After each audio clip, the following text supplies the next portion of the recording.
Summertime. What a crazy summer. We used to relax and enjoy the Beach Boys or Bob Seger on a boombox, and now we have COVID-19 warnings popping up on our cell phones. But people are trying to safely enjoy the summer by wearing masks, by social distancing, and maybe instead of heading to a crowded beach, they're taking a boat out to the open water. What could go wrong? The recent tragedy with Glee star Naya Rivera was another reminder of how a seemingly perfect day on the water can go wrong. No one is to blame. Accidents happen, but they can be avoided if everyone knows what you're about to learn today. Hi everyone, I'm Jamie Ratcliffe from Great Lakes Water Safety, and whether you're thinking about renting a kayak, heading out with friends on a boat, or doing my favorite thing, borrowing someone's jet ski, there are things you need to know and some basic precautions you should take if you want to come home with everyone safe and smiling. Thank you for joining us. When we had to pivot our planning from an in-person unconference in Traverse City in May to this series, I envisioned them being great, but they've turned out even better thanks to our many expert rock star water safety panelists on so many drowning prevention topics. This is the last one we have planned for this season, but we expect to be renewed for a second. So please send me your ideas for future topics and speakers in the comments or via email. Today you'll hear from 9th District U.S. Coast Guard Commander Matthew Walter, Dan Metcalfe from Essex County Emergency Management in Ontario, and Drew Ferguson from FastStar in Cleveland. Later in the hour, we'll have a surprise guest and some exciting announcements and reminders, so please stay with us. So we'll begin, as always, with Mark Breederland from Sea Grant. Mark, what else? Good afternoon, all, and again, great summer, and we just want everybody to be safe, as Jamie said, so thanks for letting us participate. So with that, I'd like to introduce Commander Matthew Walter, and he will introduce First Class Cadet Grace Tarbrake, who will speak from the U.S. Coast Guard's perspective on water and watercraft safety. Good afternoon, all, from Sault Ste. Marie, Michigan. It's a beautiful day up here. We hope you're enjoying your day wherever you are. And we're here to talk a little bit about boating safety and a few key safety messages from the Coast Guard. To do that, I have First Class Grace Tarbrake. She's a cadet at the Coast Guard Academy, soon to be a commissioned ensign in the Coast Guard. And with that, I'll share my screen and we'll start this presentation. So good afternoon, everyone. As Commander just said, my name is First Class Grace Tarbrake, and I'm here to talk about some boating safety tips that the 9th Coast Guard District has so you can stay safe while you're out on the water.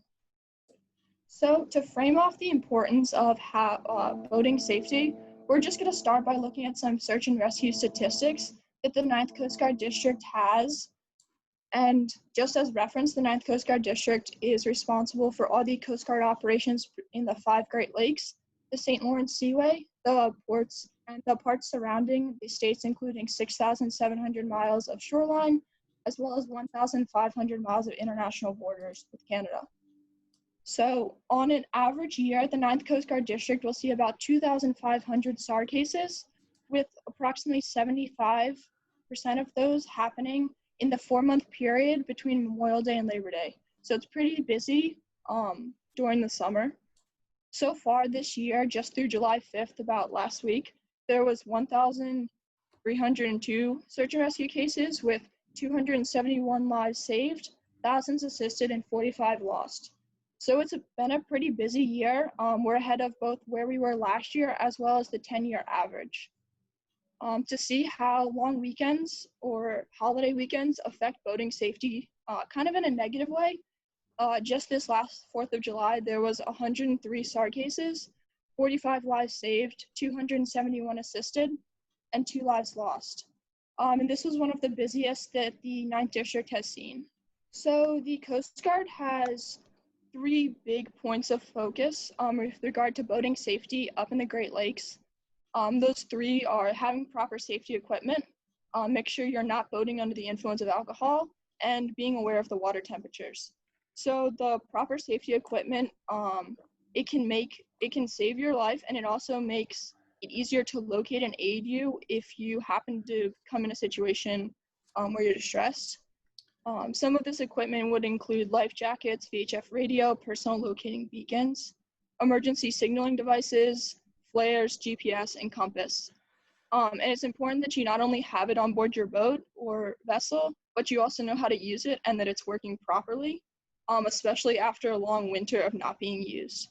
And so the Coast Guard Auxiliary has a check sheet that you can use to make sure that you have the necessary safety equipment on board your vessel. With regard to alcohol, it's illegal to drive under the influence. Boating's the same way. It can impact your, it slows your reactions, impairs your judgment, affects your depth perception and distance. And when you couple that with the water, it can cause increased man overboards and just other boating incidents. And it's especially an issue up here where small boaters are going out on the water to enjoy a day on the lake with alcohol. So you got to make sure if you're driving, you're not drinking. And then with regard to water temperature, even in the summer months, the Coast Guard, or not the Coast Guard, the Great Lakes rarely reach temperatures above 77 degrees. Typical leisure swimmers swimming is about 85 degrees.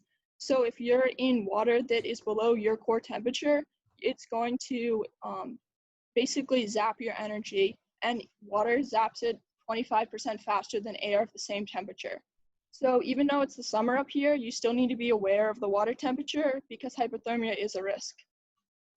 So some boating safety initiatives that the Coast Guard has are focusing on community outreach, social media use, and partner agency engagement.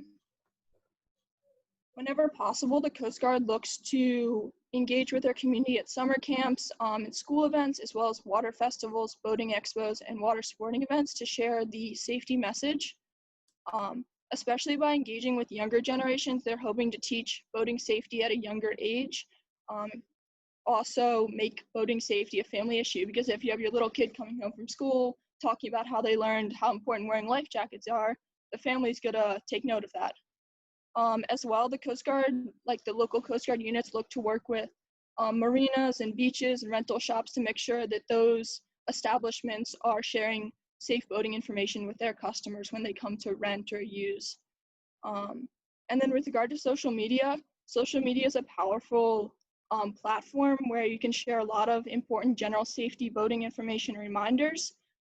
It also can be used to share testimonies from rescuers, survivors, and people affected by boating safety incidents, which has been shown sharing real stories with like underlying boating safety themes have been shown to be especially effective in reaching the younger generations and more novice boaters.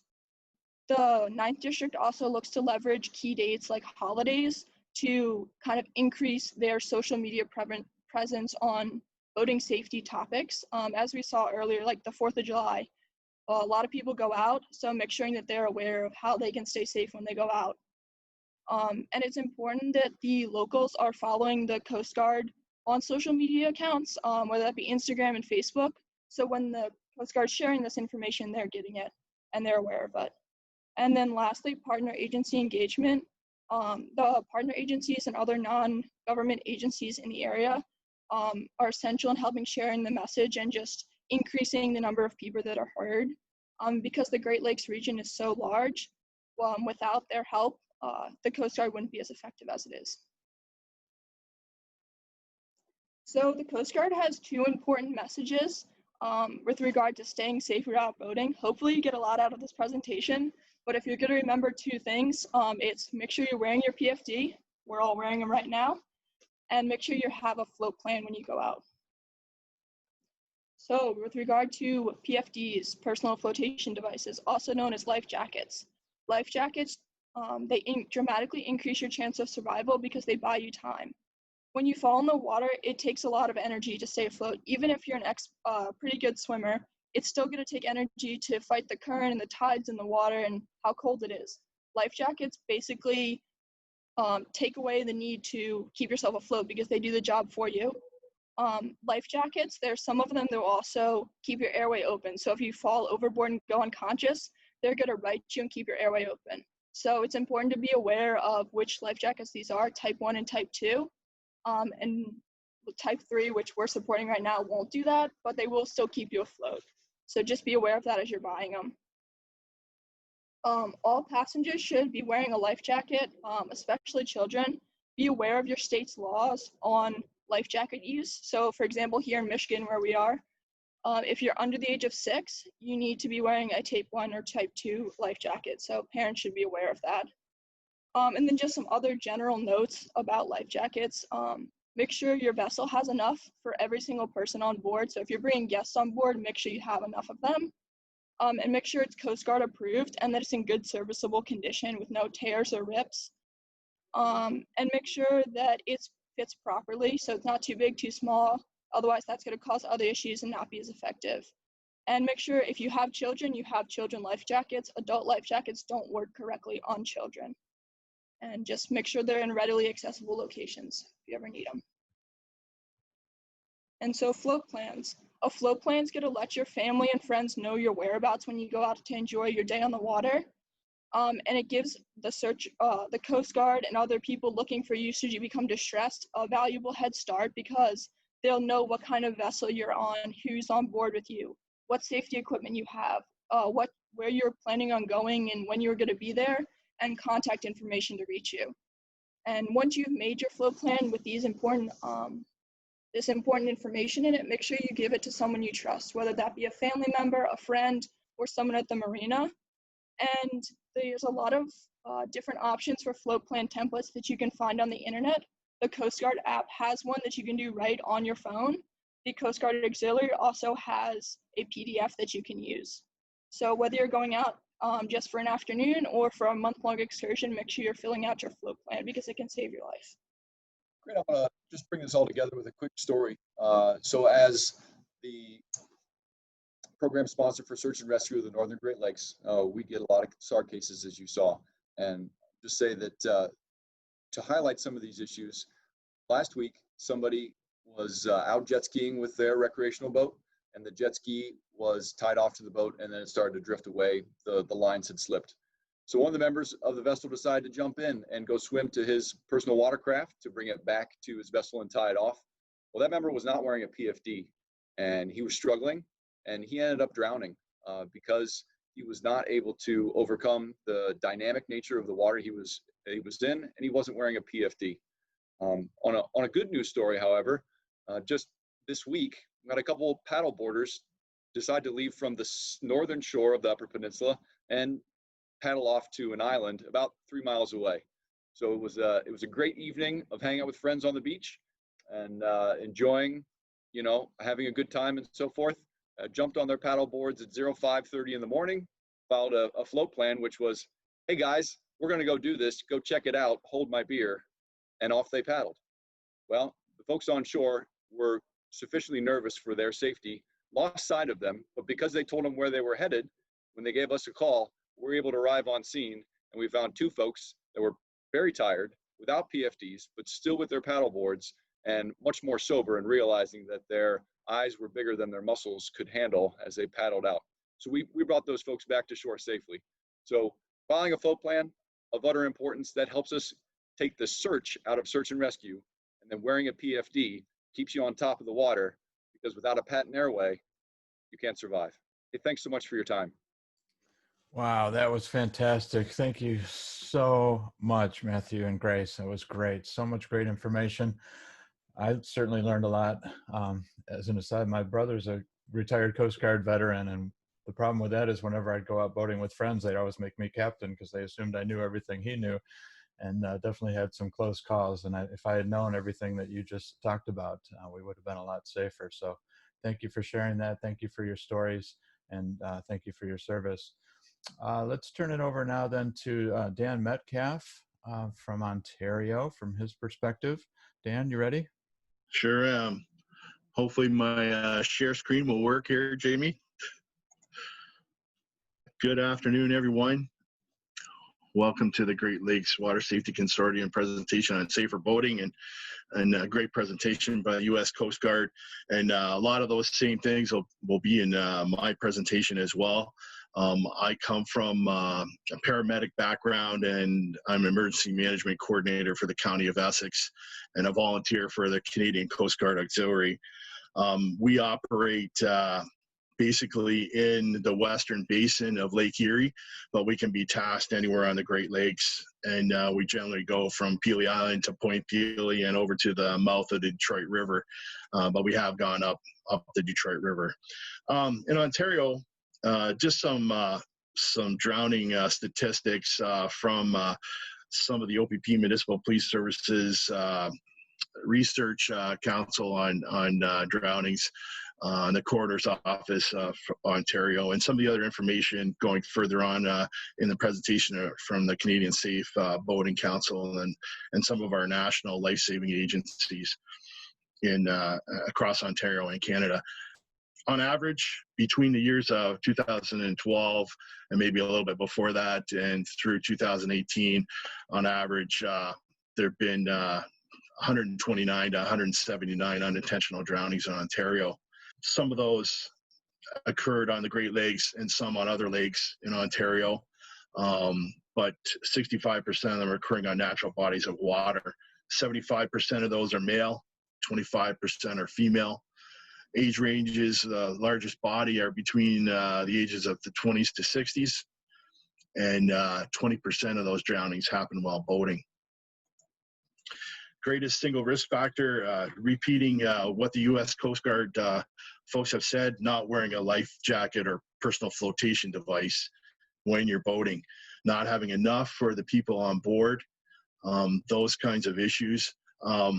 We find in Canada, a life jacket for us, based on Transport Canada and Canadian Coast Guard standards, will generally turn you upright and face up in the water if you fall in even unconscious. So maybe a slight difference between a life jacket and the personal flotation device, which is pretty important. Especially for those that are vulnerable, like children and the elderly, those that may have some kind of handicap. A life jacket may be more appropriate than a personal flotation device. And of course, some of those other factors that are included in boating accidents and drownings, the use of alcohol, which was mentioned before. We're not supposed to have alcohol on open alcohol on our boats in Canada and in Ontario. And then another factor is boating alone. Not having a buddy on board or another boater close by can create issues and no awareness. So those are some of the risk factors. And this, I like this one because we also have an awareness campaign here locally. Take it to the Safety Village in Windsor. Do talks at Farm Safety. We have, and this is a picture of our Ontario winner, the last contest we had for water safety with Great Lakes Water Safety Consortium, and Jamie's there in the picture presenting the award. So, we try to hit families and young people and people that are using the water. That's the way we feel that we can make the most impression and get that point across with life jackets and boater safety. So in Ontario, taking a boating watercraft operators course or pleasure craft operators card, which includes a course and writing a test. And that comes from Transport Canada. And once you have that card, it's good for a lifetime.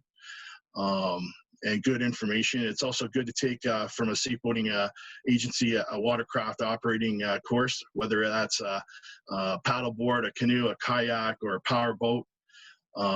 It's important to know how to use your vessel on the waterways.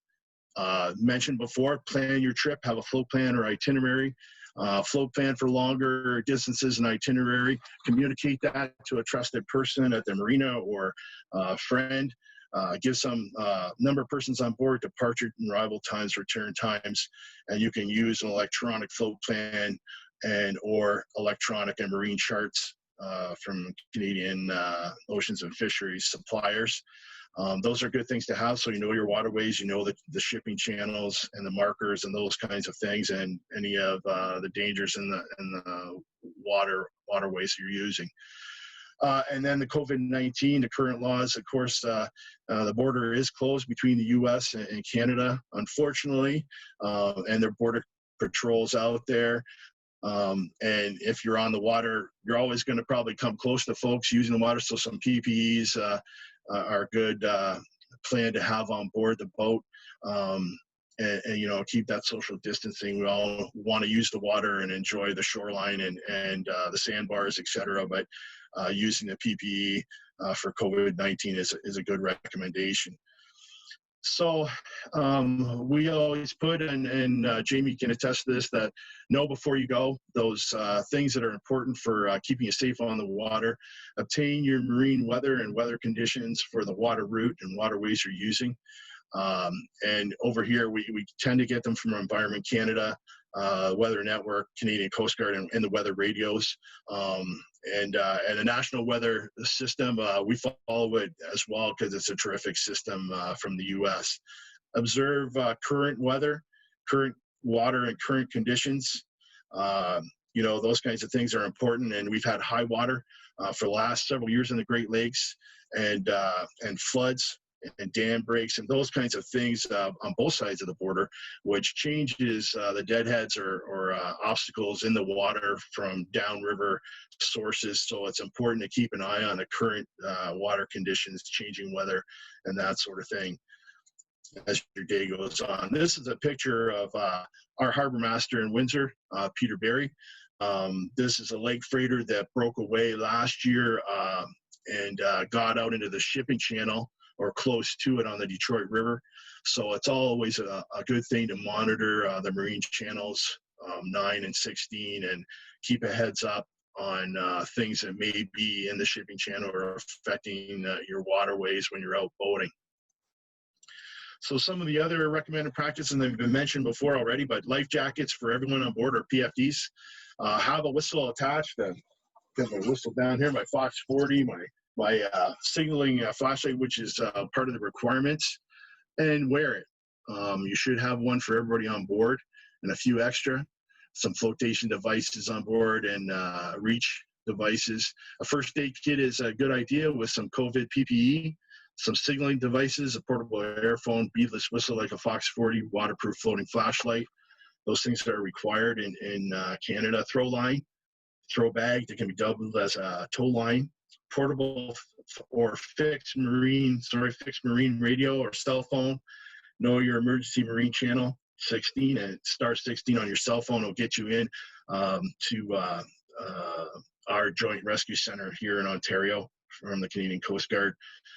Personal marine tracking device, or if you've got one of those devices, personal locating device, and they're coming down in prices, they're a good thing.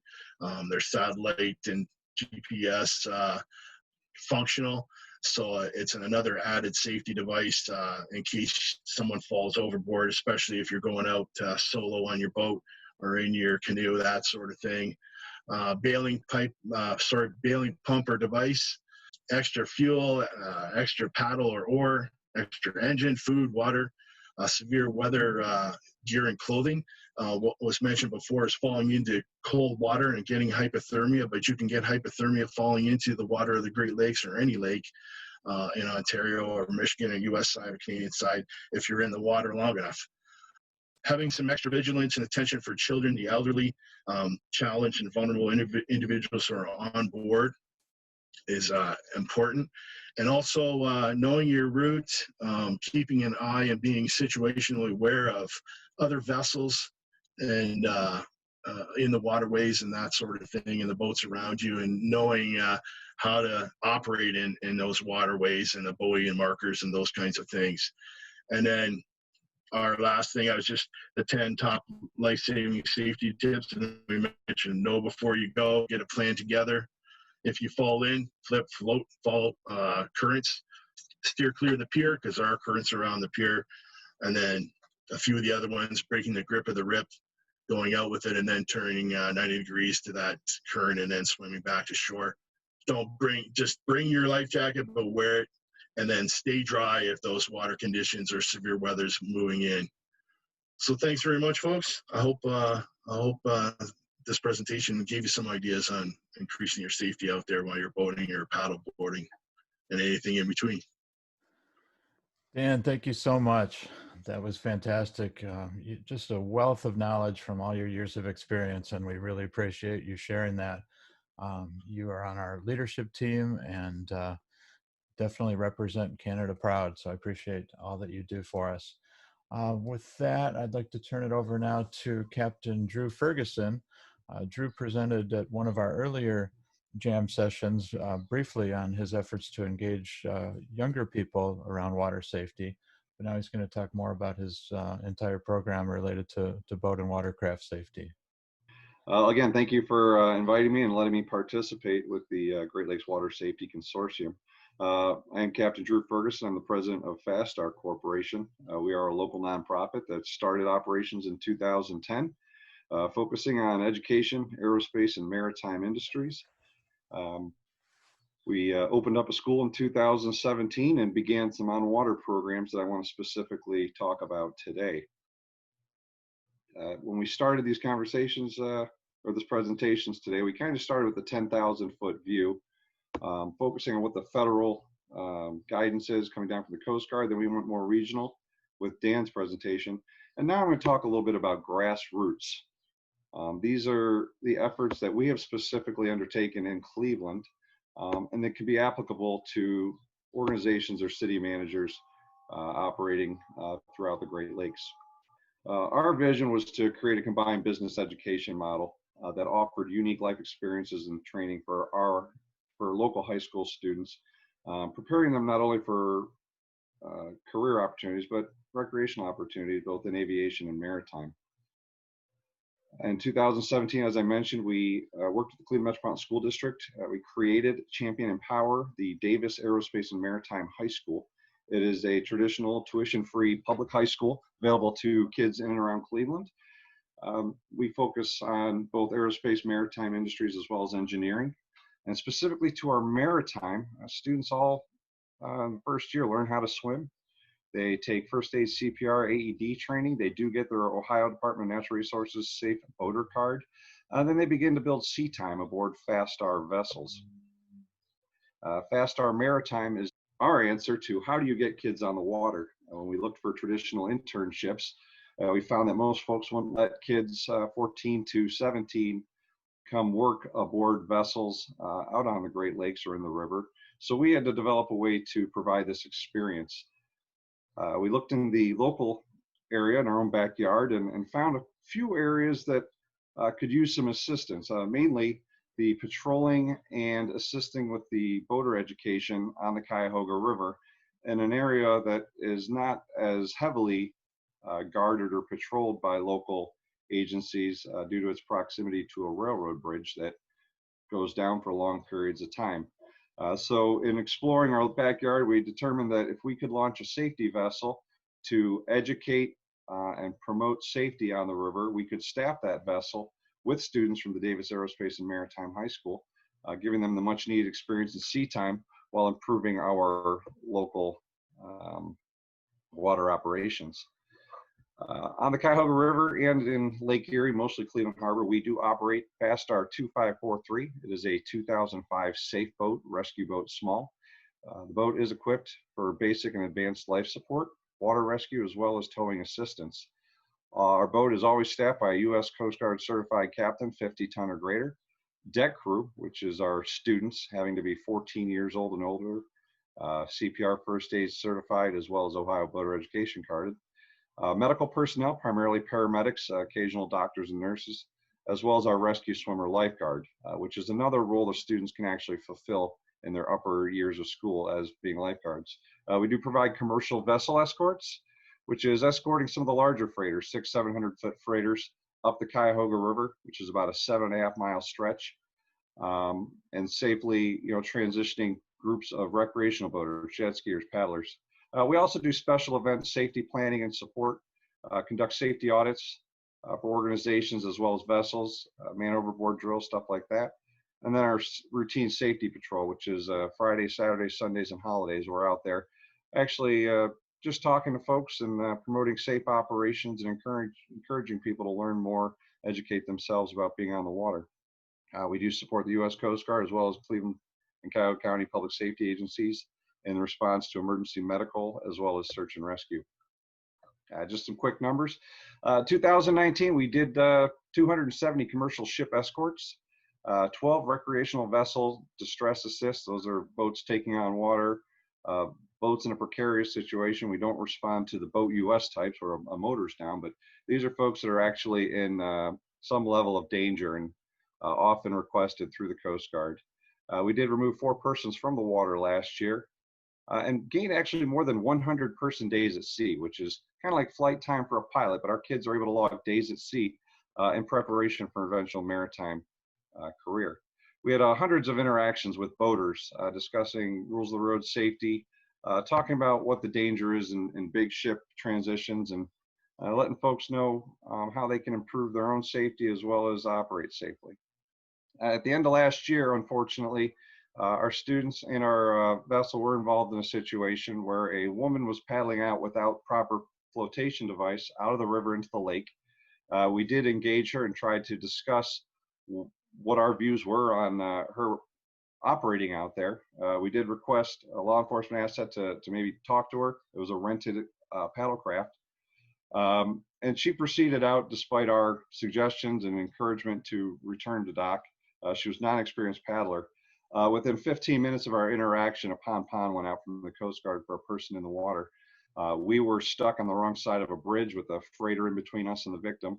The first law enforcement agency that got there removed her from the water. She was unresponsive at that time and ultimately succumbed to her injuries. She did drown.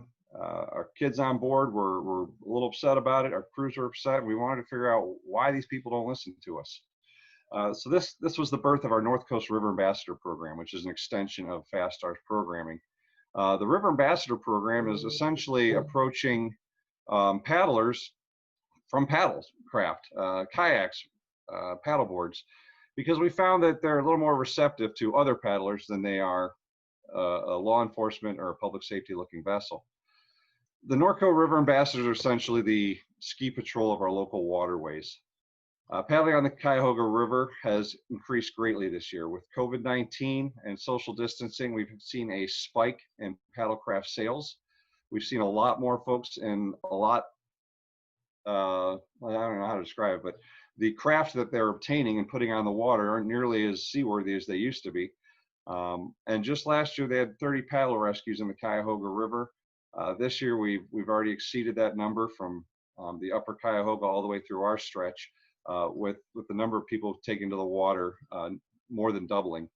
Our particular area is the last 7.5 mile stretch where people see it as calm, non-moving water. It's actually one of the most dangerous stretches of the river, as it is both banks of the river are 6-foot steel walls, very few ladders, and the amount of recreational and commercial vessels going through there create a danger in that there's currents and unanticipated currents, and sometimes folks who've never paddled find themselves in a situation where they don't have a solution. On water, education is our main focus. While we do provide education to our students off the water, and several organizations in Cleveland provide off-water education, our effort is to meet people on the water, meet them where they're at, not enforce laws, but reinforce laws. Most folks know what they're doing wrong or what they're doing right, and we reinforce those beliefs. Where folks are undereducated or not understanding the risks, we do describe it to them. We do offer the trainings twice annually for any folks who want to volunteer as our river ambassadors. We divide them into lead and supporting ambassadors. Lead ambassador has a ACA credential, American Canoe Association, to do tours or rescue. We then provide them with the basic knowledge of watercraft operations, the local operations on the river, as well as CPR, first aid, stop the bleed training. The paddlers do check in. They do about 4-hour shifts as a lead, often with the supporting, going out and paddling as pairs, finding groups, talking to them, teaching them the history of the river, and educating them as they go. If you are interested, please feel free to contact me. You can contact me through the Great Lakes Water Safety Consortium. But anyone who's trying to start a grassroots program, first thing you need to do is identify the need in your community, where you can make a great impact. Find volunteers. In our case, we reached out to our local paddling community, and we had a large number of folks who volunteered right away and have launched as ambassadors. The financial commitment on this is primarily to get them cool t-shirts, first aid kits, and radios so that they can monitor 16/9, interact with folks. They do have to wear life preservers and whatnot because they have to project the image that we're asking folks to do. But I definitely suggest if you do have questions about launching more community-based programs, whether it be from a powered vessel or a paddle vessel, please feel free to reach out to me, again, through Great Lakes Water Safety Consortium, and I'd be more than willing to share our experience and help out. Thank you much. Excellent, Drew. Thank you very, very much. I've been so impressed with your operation there. I think I was in Cleveland about 5 different times last year, including getting a tour of your facility and your school. And your boats are so cool, and your teams are just amazing and helping keep people safe. It's a great partnership with the Coast Guard, and um, just so glad to have you as part of the consortium. Thank you. So why don't we turn it back over to Mark, who's been monitoring the Q&A and the chat to see what's going on in there. Thanks everybody for a few questions and comments. First one came in on, maybe it's for the Coast Guard, but I think anybody could comment, is impairment only related to alcohol? I'll add one that maybe not too many of us are thinking about: fatigue. Studies have shown that being fatigued is equal to being inebriated or intoxicated, including drug impairment. So there are all sorts of ways that you can have less acute awareness of your surroundings and response. So any foreign substances that affect your mental capacities, including fatigue, a long fun day on the water, combine that with darkness, not a lot of background lighting, you find yourself very disoriented quickly. Thanks for the question. That was an excellent answer. As a lot of you know, legalization of marijuana has occurred over on our side of the border. So, our U.S. Coast Guard partners, definitely it's an issue. And there's several ways of being, under the influence or have your senses affected, including severe weather and cold. Those kinds of things, being wet for a long period of time and starting to move into hypothermia will decrease your response capabilities too on the water. So some great points. So again, on PFDs, you heard to make sure that they're connected and zipped and all strapped up too, not just on, because I've heard stories of situations where people had them on, but they kind of came off in an incident. But here's a question about whistles. So are whistles recommended on PFDs? Any equipment that can make you more visible or audible when you're in the water is recommended. So if you're on land, you're going to stand about 6 feet tall, but when you're in the water, you're only going to see your head above the water. And if there's pretty big waves or anything, like, it's going to impair even able to see your head.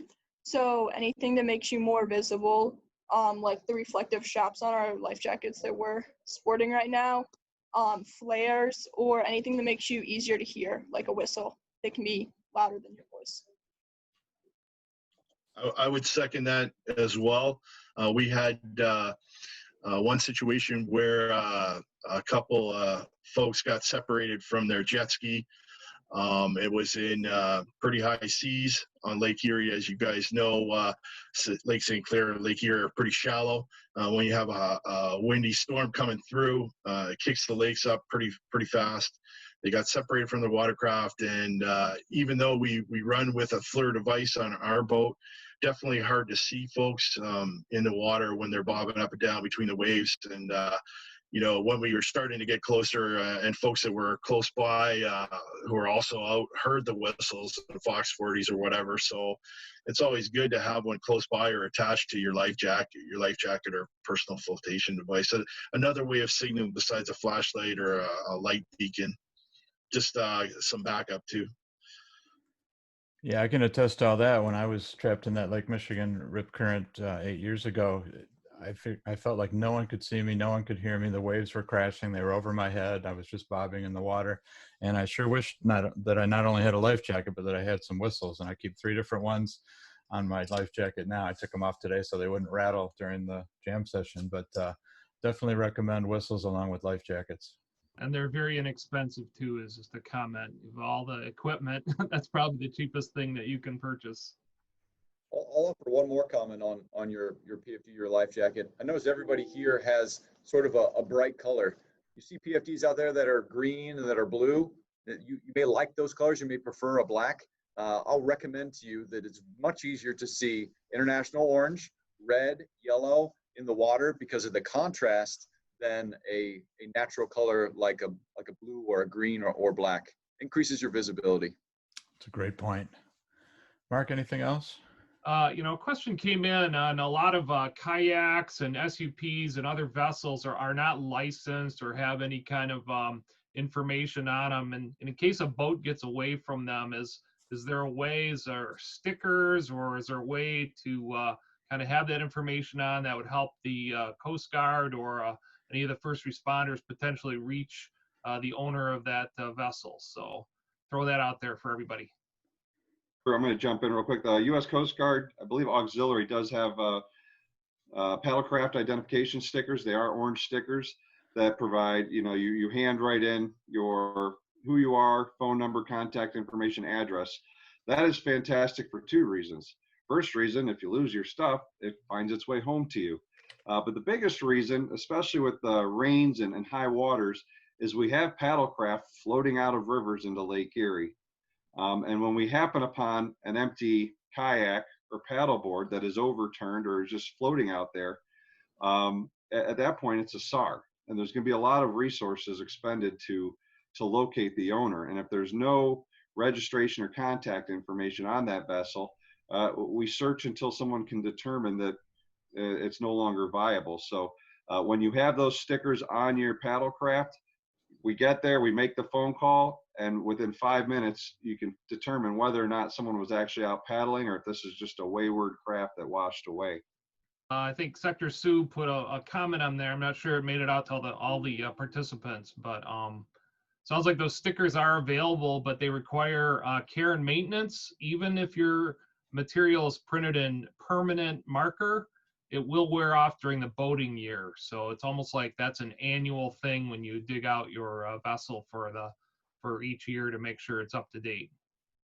Yeah, absolutely. And let me tie back the float plan comment. So if you are enjoying a paddlecraft day and you get separated from your paddlecraft and someone comes upon it and dials the phone number, if that phone number is tied to your float plan and that responsible person says, yes, my loved one is out paddling today and they should be here and there. Why? Aren't you with them? No, but we have their craft. We can launch very quickly into a much more robust search, including OGAs, including the Canadian partners that we have across the border and the U.S. Coast Guard to find you. And if you're wearing your PFD, we've got a pretty good chance of doing that. I'm going to jump in here and share my screen and present a special surprise. The Great Lakes Water Safety Consortium recognizes those who contribute to water safety in many ways. And in earlier jam sessions, we presented awards to our Volunteer of the Year, Leslie Thompson, our Wayne and Tony Brown Lifetime Achievement Award to Dr. Guy Meadows, and today I'm honored to present our Superhero of the Year Award. Each month we present a Hero Award certificate to someone who helped prevent drowning or saved someone, whether it be first responders like the 2 Chicago SWAT officers who saved someone from the icy waters of Lake Michigan earlier this year, or everyday people who choose to get involved. And that was the situation with our winner today. A little bit about him before I say his name, but on June 25th, 13-year-old Donovan Conwell jumped into Lake Erie from a jetty at Headlands Beach. The waves and current were relentless, and he became exhausted and unable to save himself. So a 15-year-old from Concord Township who didn't know Donovan jumped in and helped keep Donovan afloat until the Coast Guard arrived and took them both out of the water. So for his bravery and courageous act in saving Donovan, we present our Great Lakes Water Safety Superhero Award to Shane Morrison. Shane and his mother, Erin, are on the call today, so please give them a big round of applause in the chat, panelists, on your cameras. I promised them they wouldn't have to speak, they could just join us, but they are here and they are honored, and we really want to thank you for your bravery. And I know that Donovan is very appreciative as well as his family. And this is just a great story of heroism, and we can't thank you enough. So we'll be sending you a trophy through the mail since we couldn't do this in person. And we'll make you an honorary member of the Great Lakes Water Safety Consortium. So congratulations, Shane. And thanks for being here with your mother, Erin. And we're very proud of you. We have some other questions that have come in, Jamie. Okay, let's go back. On the picture behind me, which was taken in Harbor Springs, Michigan, shows paddlers near a marina. What about electroshock and electroshock drowning? Certainly is an issue. And the marinas and the state of Michigan, I know, is really trying to be on top of that issue. It's a challenging one, and especially in these extreme high water level years. So that is a possibility, straight current from a vessel, or potentially from the current going off the dock. So it's something to be aware of. Another question is, would somebody talk about the importance of paddle reflectors? Paddle reflectors. Just call on somebody, Mark. Okay. Mark, Anybody that are the kayakers. So I know I've talked to several captains, and they say it's so hard for us to see from being up tall. Ludington captains and others. Anything that the paddles can show up as reflecting, especially when you start to get some wave action going out there, those could really be a issue. So if somebody has another comment to join in, Dan, you're unmuted. Yeah. I was going to say, if the paddle or the oar gets away from you at nighttime or daytime, an extra bright color on there or reflector is great. And you don't want to be using a powerboat and running into something like that either. So it's handy if it's got some more bright color on it and more reflective stuff, so that you can get a hold of it. And if you're carrying your flashlight, that's going to show up for you if you're searching for your paddle that got away from you. What seems to be the common factors between all search and rescues? Is it weather, lack of equipment, etc.? What are some of the common factors? So turn that over to you guys, Sector Sault Ste. Marie. Great, thanks for the question. The number one case that we see in the Great Lakes is a disabled vessel. That's not a bad thing. Disabled vessel just means you're out of gas, your battery's dead, you're largely dry and safe. And we're just waiting to provide assistance to you. Communications is, for those particular cases, the greatest tool to help us help you. So a lot of people have gone out of vogue with VHF radios. The Coast Guard still monitors channel 16. And if you say Mayday or help, we'll hear you. We'll be able to respond. Cell phones are a little less reliable on the water, depending on where you're at and your signal, your battery life, those things. If there's a common theme for the situation that we encounter the most in a disabled vessel, it's having the right communications with them. For folks that find themselves in danger, we have a very good program called the SAR Ops. And SAR Ops runs a simulator for total water current on where we think you were and where we think you're moving based on that time frame. It's very accurate. It helps us tremendously understand what the water current is doing, so that we're not putting searches in places where you're not. But here's the kicker. It's meant to find things on the surface. And if you're not on the surface, it's very hard to find you. And what's the number one thing that keeps you on the surface? It's a PFD. So for those that are non-tragic, communications. And for search and rescue cases that are tragic, that do require immediacy and response, have one of these on. We have a pretty good track record of finding you if you're on top of the water. We need help from other agencies if you're not. All right, if you don't mind, I'm going to share my screen again and run through a few more announcements and reminders. We have several different action committees. That's where things really happen here in terms of our various water safety projects and initiatives throughout the year. And if you'd like to be a part of them, just email me and let me know which ones you're interested. We will be happy to sign you up. And our new one that we're announcing today is the Watercraft safety one, led by Dan and Drew. So if you're really interested in this topic, reach out and we'll get you on that team and we can do even more good. I want to also mention, and I know Dan already went through these, but just to reinforce that we have this graphic available as a PDF. So if you'd like it, contact me, we'll send it to you. You can use it on whatever you like to help get the word out, remind people of our most important messages. And of course, the main theme today, obviously, is life jackets with reflectors, with whistles, with bright colors. not just for kids, for adults. These should be as common as putting on your seatbelt or putting your kid in a car seat. The parents should set the example. Life jackets save lives. Universal beach warning signs. We have lots of them available, freshly printed, and we see more and more of them going up around Great Lakes beaches. Somebody just sent me some photos of theirs that they just installed to keep people warned and safe at their beach. So we have them. They're universal. They have the QR codes that'll take you to the National Weather Service's warnings and forecasts for the beach that you're at. Very cool, high-tech stuff on a typically low-tech form of warning. Dan also mentioned our new brochures. We've got boxes and boxes of them. They're going fast, but we have plenty. So just reach out to the Michigan Sea Grant. You can go to their website and their bookstore and order them there, or just contact me. But we want to get these out. We've got thousands and thousands, and we want everybody to have them in their hands at the visitor centers, at hotels, anywhere you can think of to get these out so people know these messages. Because if they know and they get in trouble, they're going to remember them. Their brain's going to turn into a supercomputer under those scary conditions, just like I remember mine did when I was caught. So these messages need to get out there to everybody, and that'll help save lives. Placemats, these have our messages in them as well. If you own a restaurant, you know a restaurant, you just want to give them to your favorite restaurants when they're opening up again. These are a nice little conversation piece while sitting around the dinner table, even at home. Keep reading the Wave newsletter. We have more and more members. All of you that have been joining us in these are now members, and we send this about once a month, and it just keeps you up to date on all of our activities and provides more ways for you to take action and get more involved in water safety. Another big project we're working on is our new website. We want this to be the best resource available anywhere on water safety.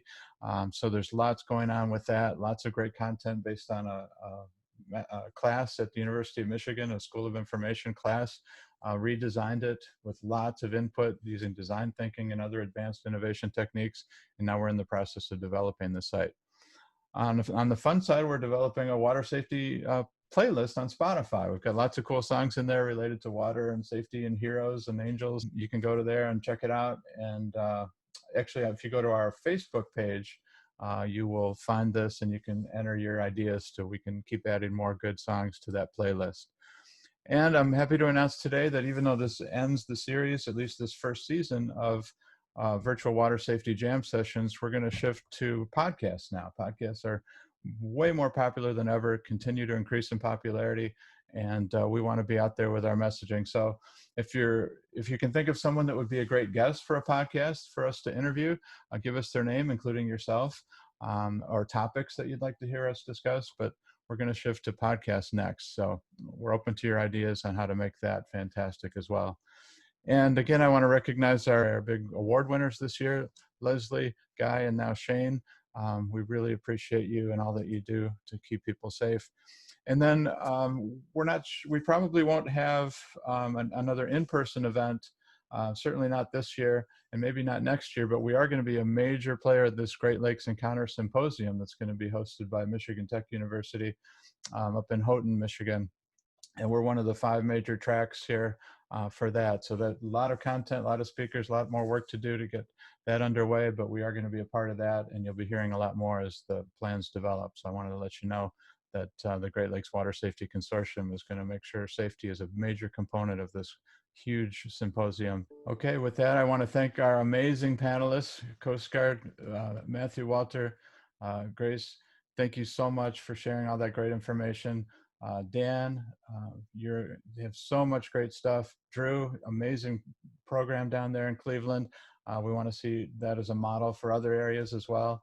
And Mark, thank you so much. Congratulations to Shane, and thank you for watching. Keep up the great work. Stay safe. Thank you, everybody.